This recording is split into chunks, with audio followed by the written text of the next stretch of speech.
Maya has been a guest on the Ben Joravsky Show many, many times. She's an outstanding guest. She has also been my collaborator, my colleague, my friend at the Reader and at the Hideout Show. First Tuesdays, we do it first Tuesdays every show. Every first Tuesday of the month at the Hideout.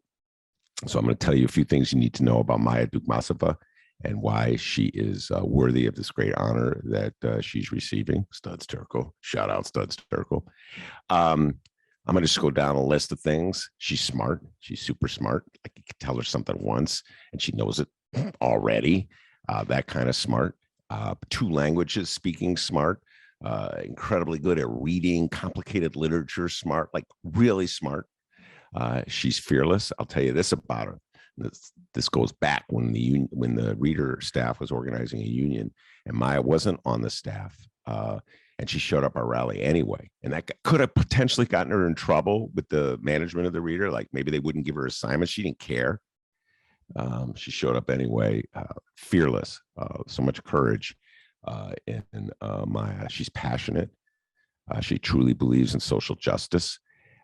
She wants to use the tools of the trade of journalism to advance the cause of helping people who are really getting squished and squashed by our system, our political system. She's passionate about that, and she won't back down. And that's where the fearlessness comes hand in hand with passion.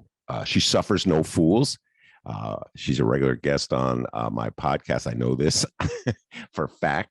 One time, my favorite Maya appearance on the podcast, I forget what we were supposed to talk about, but she walked into the studio determined to talk about an appearance that Hillary Clinton made at some book publishing event. She was publicizing her book, and the Mayor Lightfoot was interviewing Hillary Clinton, and it was the biggest puff piece interview in the history of puff piece interviews.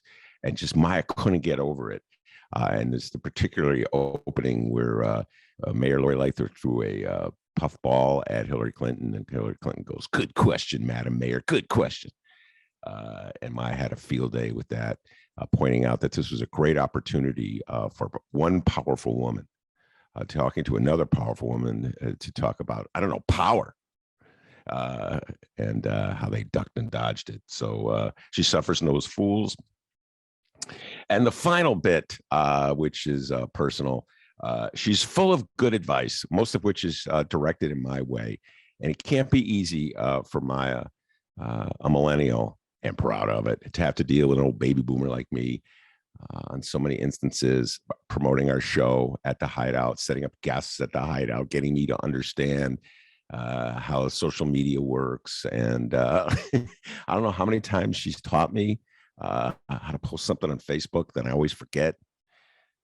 She puts up and she gets exasperated, Ben, and then she always gives me one more chance. So Maya, you're a dear friend and you're a great Chicago journalist, and congratulations on winning this award. And I know you deserve it. Thank you to Public Narrative for this tremendous honor. I've been hearing about this award as long as I've been working as a journalist in Chicago. And many of my mentors and people whose work I strive to emulate have been past recipients. I still can't quite believe that I'm joining their ranks. I also want to thank the Chicago Reader and all of the editors and colleagues who nurtured me there since 2014, and Injustice Watch for taking a chance on me last year. Thanks also to my family and friends for enthusiastically supporting my career, and to the people who've been reading my stories. I am not a native Chicagoan, but this city has been my home for almost a decade. Chicago doesn't reveal itself easily to outsiders. It's not a place to turn into a backdrop for a safari of personal discovery. You want to like living here? You better get invested. But once you are, it's all love. This place looks out for its own. I am most proud of having learned and understood something about the history, politics, and people of Chicago. I'm proud of having been allowed through the door and given a chance to see all of its beauty and its ugliness. More than any individual story I've written, I'm proud of the fact that I've been able to write Chicago stories at all, to describe the people and happenings of the city, and to explain why they're important. I'm proud that I've been able to do that well enough that Native Chicagoans find my work to be reliable and legitimate. I'm proud that I got to wear the title of staff writer at the Reader so early in my career and was able to produce the kind of work that meets the publication's 50-year legacy of excellence. To me, this award represents an acknowledgement of being a real Chicagoan and a real Chicago journalist, which means being a reporter of its people's lives. Any success I've managed so far, I owe most of all to the people who've trusted me with their stories, who've told me about the most difficult things they've gone through, who've shared their joys and sorrows, and trusted me to communicate them to the public in a way that would protect their dignity, who trusted me to accurately describe their reality. The reason I love journalism is because it's work that allows me to be a professional describer, to capture in words the world as it is. And because to do that work, it requires me to talk to people, to interview. Studs Terkel's legacy is about the power of the interview. Studs was a master of this, more than any other aspect of journalistic practice.